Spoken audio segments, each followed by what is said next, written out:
What is going on here? You got Torque Esports buying Frankly and WinView, putting it all together. You're calling the new company Engine, and you're saying it's going to have these elements of live event media that will require new sources of revenue and distribution as the subscriber fees start to fall off from cord cutting, and that you're going to be dedicated to accelerating new live immersive experiences for consumers. What does that mean? Well, great question. I've done a lot of deals in my time. I haven't put three companies together under one roof as a public company before, and that kind of underscores just how unique a combination this is. Engine Media, E for Esports, N for News, G for Gaming. As you said, each of the three companies contribute something meaningful here. What we have here is some real depth in each of those areas. When it comes to esports, Torque is the leading content provider of auto racing mobile games. You interviewed Greg Maffei yesterday, Liberty. They own Formula One. Yes, they do.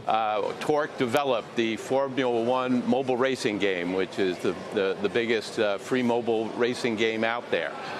Torque goes all the way up to the highest end of esports with simulators that Ferrari uses for the kind of live esports competition that is a rage now.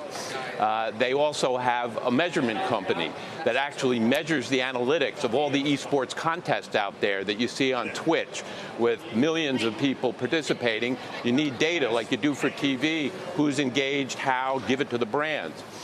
They have a competition platform that will be part of Engine Media, which actually has esports tournaments, and those esports tournaments have prizes. What a great synergy opportunity for WinView. What does WinView do? As you know, WinView allows people to play along while they watch sports on TV, predicting what's going to happen next, and win prizes. We've always thought, hey, why not apply WinView to esports? You have all these gamers who are watching all kinds of gaming competitions in esports, but they're gamers. Give them a game to play, engage them, get them in there. And Torque wanted to bring that element to what they were doing. They were on their roadmap to eventually get there. We bring that right away. And of course, Frankly, which I am also chairman of, is a news content monetization company. It allows content to be managed and distributed in a mobile and digital environment. They provide revenue sources, ad sales for that, for leading franchises such as Newsweek, 1,200 broadcast stations.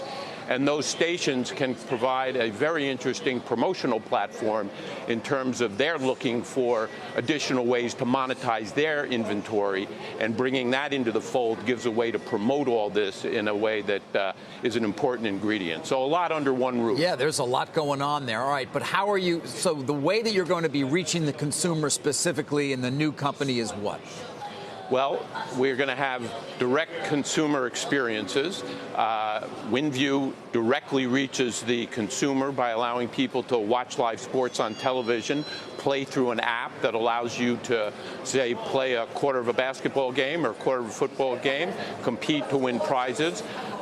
Torque, as I said, has a competition platform where people will get to participate directly. Torque is actually building a live esports arena in Miami to also serve as a production facility. Interestingly, they also own a franchise that's a form of a television show that has been on CNBC, World's Fastest Gamer, which is all about auto racing, so very deep in that particular esports vertical, but developing others. It goes to a key issue you discussed with John Malone yesterday. And by the way, that was an excellent, excellent interview. Thanks. And it was all about what's going to happen as the bundle breaks down and entertainment programming goes to streaming. And we all know that entertainment programming is going on demand. And as the cable and satellite bundle break down, what's left of live television is news and sports. But as that bundle breaks down, the subscriber fees that have supported news and sports aren't there either, something John made a special point of when it came to CBS Viacom.